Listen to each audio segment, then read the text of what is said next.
Tuve el privilegio por donde nací, de tener contacto con la naturaleza inmediato e intenso, ¿no? Porque mi familia tenía y tiene campo en la provincia de Buenos Aires. Entonces, desde muy chica, yo me fugaba en la naturaleza y mis amigos eran los chicos de los peones que trabajaban en el campo, porque en ese sentido mi viejo, sobre todo mi viejo, era una persona muy abierta, ¿no? No había cosas estrictas de separaciones, ¿no? Entonces, un programa bárbaro que hacíamos era ir a caballo a visitar a nuestros amigos que vivían en puestos en distintos lugares del campo, lejos, ¿no? 2 o 3 horas de caballo. Y llegábamos ahí y nos recibían con un esfuerzo, yo me di de cuenta después que era un esfuerzo enorme, ¿no? Con tortas fritas y bollitos, y jugábamos a lo indio, ¿no? Éramos muy amigos, y durante mucho tiempo, ¿no? Y entonces yo muy pronto empecé a preguntarme por qué ellos vivían como vivían y nosotros vivíamos como vivíamos, ¿no? Y una de las cosas que más me impresionó de entrada, yo era muy chica, tendría 6 años por ahí, tal vez menos, por ahí. Yo empecé a andar a caballo a los 4 o 5 y ya a jugar así, porque eran distancias muy grandes en esa época, ¿no? Bueno, una de las cosas que me llamó la atención era el piso de barro, ¿no? Y que no hubiera baño dentro de la casa y cosas por el estilo. Entonces yo llegaba a mi casa y preguntaba, ¿por qué no tienen un baño? ¿Por qué tienen...? Desde muy chica, ¿no? Y siempre había una respuesta, pero nunca, jamás me sonaba la respuesta, ¿no? Me quedaba... Y cuando a medida que pasaba el tiempo me daba cuenta que era idiota la respuesta, ¿no? Que no había respuesta. Y eso de alguna forma marcó mi vida, en el sentido de hacer preguntas y tratar de encontrar la respuesta, ¿no? Marcó mi vida hasta el día de hoy. Y después decidí entrar a la facultad, contra el deseo de mis padres, que les parecía un disparate, porque en mi época, yo soy un dinosaurio, ¿no? Dinosauria. En mi época, lo normal y lógico hubiera sido que yo me casara rápido y chao, con bien, lo que se llamaba casarse bien, y basta de hacer preguntas, ¿no? Bueno, la cuestión es que yo entré en la facultad y entré a estudiar filosofía y después me pasé a sociología, hice las 2 carreras. Filosofía no la terminé por los griegos y latines, pero sociología la terminé. Bueno, me abrió ventanas, ¿no? Y en el proceso ese de estudiar, bueno, conocí a algunas personas interesantes de la facultad en ese momento que eran profesores, y uno de ellos era Lito Marín, que tenía un partido que se llamaba Partido de la Vanguardia Popular, que era un desprendimiento del socialismo, ¿no? Y bueno, yo le dije que me interesaba mucho su partido, que quería enterarme de qué era, ¿no? Y empecé a militar en el PVP, se llamaba. Curiosamente, en esa época, el PVP era el único, que yo sepa, ¿no? Que me acuerde por lo menos, eso es muy importante, que me acuerde. Era el único partido que reivindicaba el peronismo, ¿no? Y la vuelta de Perón. Y entonces iba a los barrios obreros todos los fines de semana a convencerlos que había que pelear por la vuelta de Perón, te das cuenta, ¿no? Esto sería en el año, a ver, yo diría 68 por ahí, sí, por ahí, antes del Cordobazo. La cuestión es que esa experiencia me marcó en el sentido de que me di cuenta que no sabíamos nada de lo que era el peronismo, ¿no? Y que la dirigencia del partido PVP estaba mal encaminada y que mucho cuestionamiento. Entonces me presenté un día a la dirección y le dije, yo no milito más acá, me voy a estudiar a ver qué es el peronismo. Y me saqué una beca para ir a hacer un doctorado en Francia, en sociología, con Alain Touraine. Y el tema de la tesis era justamente qué es el peronismo, ¿no? Y lo que terminó siendo la tesis fue mi primer libro, que se publicó acá en siglo XXI, ¿no? Como etapas de acumulación del capital y alianza de clase en la Argentina. Cuando yo llego de vuelta al país con mi tesis y la publico, ya había presos políticos, era el año 72 que se publica mi libro, ¿no? Y ya había presos políticos y estaba el sindicato Farmacia. Entonces yo fui al sindicato a pelear por los presos políticos, pero con otro nombre, ¿no? Porque en ese momento nos protegíamos. Y ahí estaban, y también lo quiero mencionar muy especialmente, a Rodolfo Ortega Peña, y estaba Duhalde también, que eran 2 jóvenes abogados de presos políticos, y yo los miraba así como si fueran viste, gente muy seria y muy importante. Y al poco tiempo de estar ahí, ellos anuncian que sacan una revista, entonces yo voy despacito, porque yo trabajaba ahí con otro nombre, ¿no?, para protegerme. Y me entero de que sacan la revista y les digo que quiero colaborar. Y entonces empecé a colaborar con ellos en la revista Militancia, que pasó a ser una experiencia maravillosa. Una experiencia increíblemente creativa y alegre. Nunca me he reído tanto, porque Rodolfo era un tipo tan increíblemente divertido y creativo, ¿no? Y con Eduardo tenía una relación muy estrecha y eran como la misma persona, se complementaban, ¿no? Yo ahí era la tercera en exclusión, pero armábamos unos líos y me divertía mucho. Pero bueno, cuando lo matan a Rodolfo fue terrible porque desaparecimos todos, ¿no? Y yo quedé colgada en medio de la nada, con mi bebito y que acababa de nacer, y mi compañero que no podía asomar la nariz, ¿no? El Estado-nación es la antítesis del Estado. El Estado-nación del siglo XVII, del siglo XVI, XVII, que se va conformando con el desarrollo del concepto de nación, la idea de que las instituciones republicanas son una forma de participar de la población, de lograr coagular un interés común a toda la sociedad y de mitigar o digamos, consensuar los intereses contradictorios y antagónicos que pueda haber, ¿no? Ocurre que el capitalismo va cambiando a lo largo del tiempo, de la historia, y pasa por distintas fases, ¿no? Y yo descubrí lo que se llama el Estado en la sombra, que lo puedo describir enseguida, a través del análisis del capitalismo americano, ¿no?, del desarrollo, de la evolución, de la acumulación del capital en Estados Unidos en el siglo XX, ¿no? Y en la década de los 70, fines de la década de los 60, entra en una etapa en la cual las grandes corporaciones multinacionales empiezan a expandirse hacia afuera en cadenas de valor global, ¿no?, donde el proceso de producción, en vez de concentrarse en el territorio norteamericano, pasa a tener distintas... se dividen en fases, ¿no?, en distintos lugares del mundo, y donde el control es ejercido por la tecnología, por las corporaciones que controlan la tecnología necesaria para la producción esa, ¿no? Ocurre que, curiosamente, contrariamente a la teoría de laissez-faire, la industria de guerra americana se desarrolla con una enorme protección estatal, ¿no?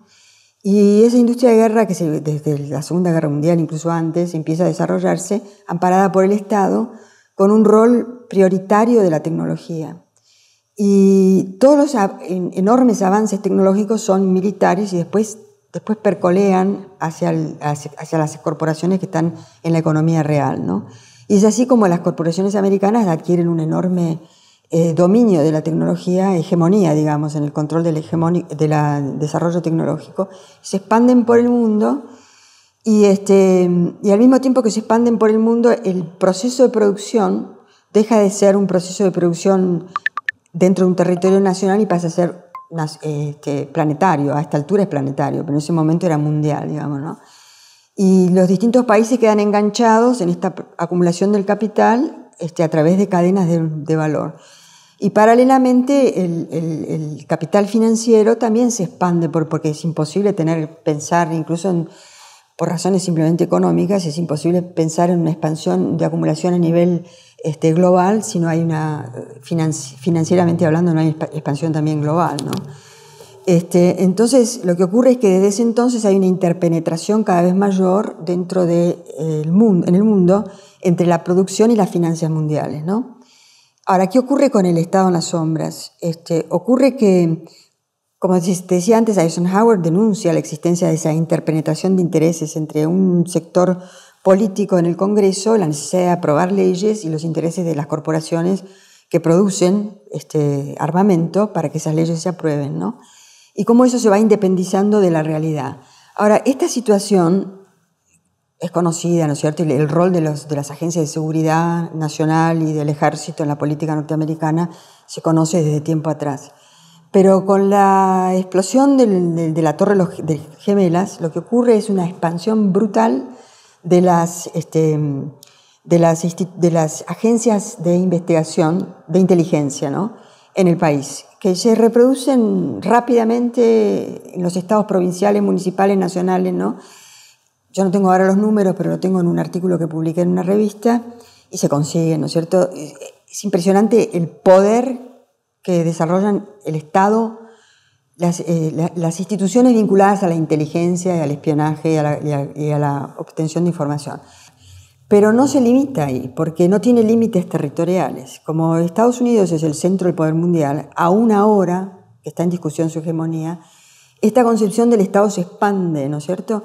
Y en nuestro país coincide con el fenómeno post-terrorismo de Estado, ¿no? De una democracia muy débil que nunca fue capaz de crear legitimidad propia, en el sentido de, por ejemplo, siempre hubo, yo creo que nunca fue discutida el clientelismo, ni fue discutida la corrupción interna de las instituciones, y eso con la democracia fue creciendo y expandiendo este Estado en las sombras local, que hoy también está expuesto de una manera maravillosa y única y con una fuerza brutal en la ventana que se abrió, pequeña ventana que se abrió con el caso D'Alessio, que investiga el juez de Dolores, ¿no? Donde ahí vos ves una punta del iceberg, ¿no?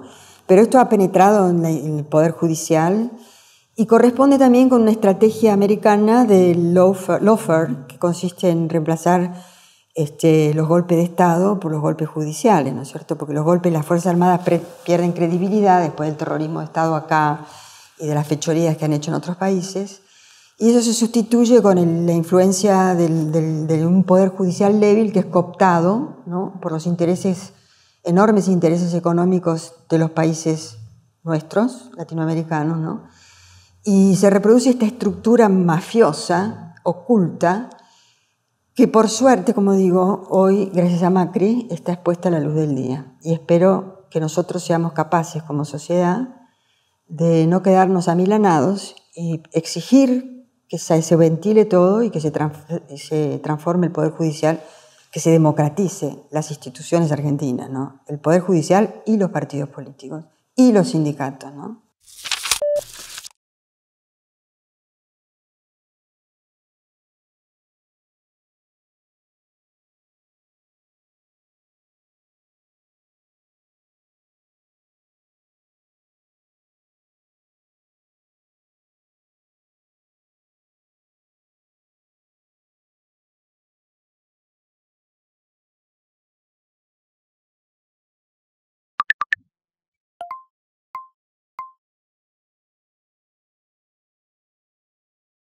Se entienden las razones por las cuales un artista llega a ese punto de abstracción.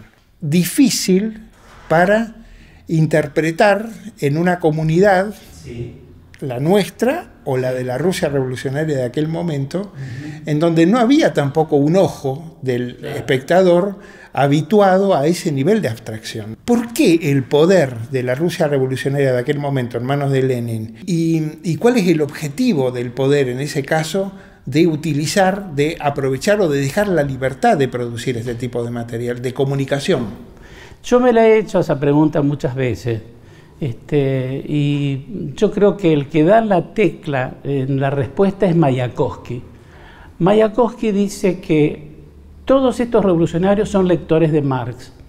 Y Marx dice que no va a haber un arte de la revolución hasta que no haya una total independencia del arte burgués. Y que mientras tanto, mientras el proletariado no llegue al poder, mientras no desaparezca el Estado, si todas las etapas que se tienen que dar en la teoría del materialismo histórico y el materialismo dialéctico, dice, mientras tanto lo único que le queda al receptor es la sensibilidad. Eso es lo que toma Malevich, le queda la sensibilidad. Cuando él habla de sensibilidad en un sentido abstraccionista, que hay que explicarlo muy bien porque es muy complicado de entender, porque en realidad cuando uno habla de sensibilidad está hablando de la materia sensible, o sea, está hablando de las formas tal cual son en la realidad, o cómo se dibujan en la realidad, o lo que se construye de esa realidad. Entonces yo creo que viene, por un lado, las doctrinas marxistas, y por el otro lado, la prudencia que tiene la revolución en su primer estadio de dejarlos que crean, que hagan lo que se les da la gana, con un fuerte compromiso, dada la tradición cubo-futurista, con respecto a la tipografía. La tipografía era la encargada de agregarle al cuadro legibilidad. Entonces, si algo quedaba un tanto incomprensible o era incomprendido, estaba la tipografía para aclarar las cosas, ya sea en la cartelería, en el afiche, o en la propia literatura de los textos que escribían como escribían los futuristas. O sea que las tipografías no eran absolutamente homogéneas, sino que eran una especie de carnaval carioca. Cada una hacía su propio rol formal en ese texto visual literal. Era un doble texto, donde lo visual tenía predominio sobre lo literal.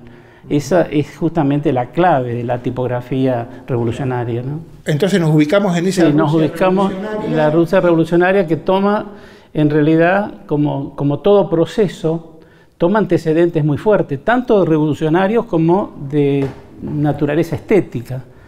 Los artistas, digamos, que participan, aparte de los jóvenes que se van a inaugurar con el propio proceso revolucionario, hay artistas, el caso de Chagall, el caso de Tatlin, que ya son veteranos del arte en el momento en que estalla la Revolución del 17. Por lo tanto, las consecuencias son absolutamente diferentes. El suprematismo de Malevich, por ejemplo, es anterior a la Revolución. El cuadrado blanco sobre el cuadrado negro o el cuadrado blanco sobre el cuadrado blanco son del año 13, 14. Entonces es absolutamente importante entender qué estaba ocurriendo en esa Rusia prerevolucionaria, fundamentalmente con los llamados formalistas rusos, los que habían inaugurado toda una corriente muy novedosa y que le viene muy bien al arte. La corriente lingüística rusa saca al receptor del proceso comunicativo y lo coloca en el objeto de comunicación.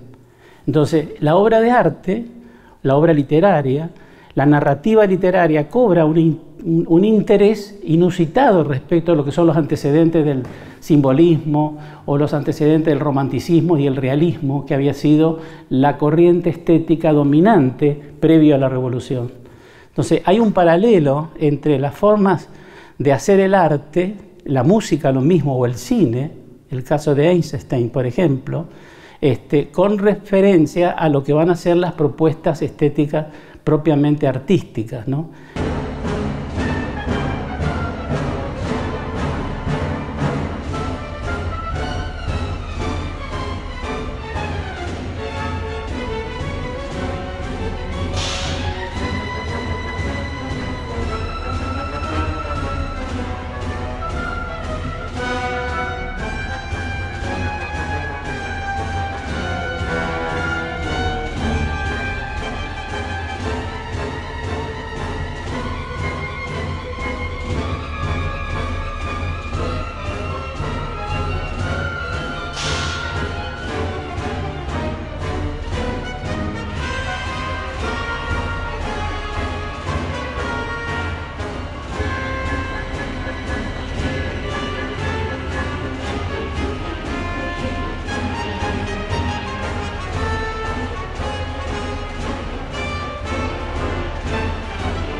Cuando Malevich propone el suprematismo, que es la supresión de la sensibilidad visual, entendida como la pérdida de aquella atadura con el iconismo, o sea, con las formas naturalistas o las formas realistas del arte.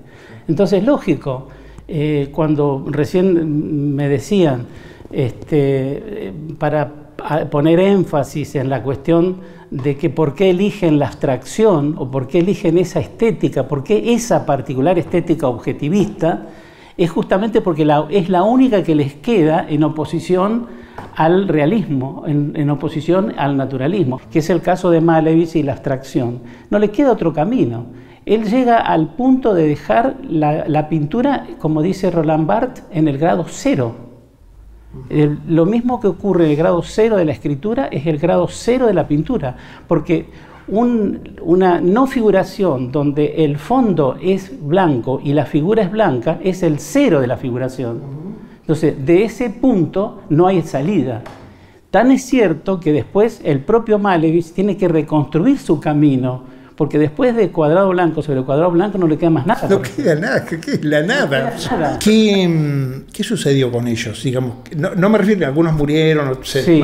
que se suicida. En general... ¿Qué queda de eso? Digo, sí, general hubieron dos posiciones que rápidamente entraron en conflicto. Los que se llamaron productivistas y los constructivistas. Unos que teorizaban de una manera más realista, podríamos decir, en el sentido de que el arte para el pueblo, el arte por el pueblo y para el pueblo, entonces alguna legibilidad había que acompañar con lo que se llamaban los metatextos o la metateoría. El caso de Kandinsky, por ejemplo. Kandinsky decía, si esto no lo entiende la gente, escribamos libros para que la gente entienda los cuadros. Entonces, Kandinsky escribe de lo esencial en el arte, punto y línea sobre el plano, y un montón de otros artículos breves que tienen una gran difusión en la Rusia revolucionaria. Ese es un caso. Y por el otro lado, los que directamente no tienen una posición subsidiaria del arte para con la revolución, sino que el arte es el arte y la revolución es la revolución, que no deben haber contaminaciones entre la política y el arte. ¿Quiénes eran, por ejemplo? Y el caso de Malevich, por ejemplo. Malevich es el que entra primero en discurso, y no así Tatlin. Tatlin inmediatamente, por eso dicen que Tatlin es la mano derecha de Lenin, en todo lo que es la propaganda del sistema, ¿no? Del nuevo sistema visual y comunicativo. Ya en el año 20 vemos las tendencias, arte con política y arte sin política. El arte imita al arte, va a decir uno, y otro dice el arte imita la vida. Si el arte imita la vida se va a comprometer con la política, forzosamente. Ahora, si el arte imita el arte es autónomo. Ahí está Malevich.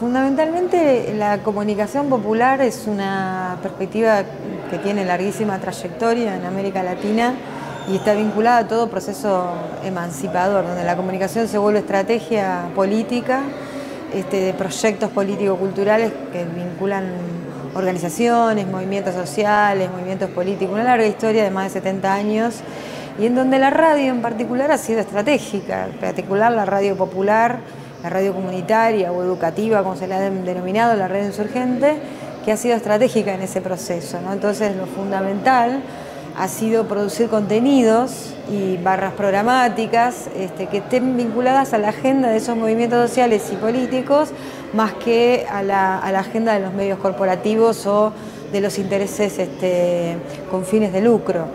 Eso está estrechamente articulado con una visión de la sociedad que se quiere construir, ¿no?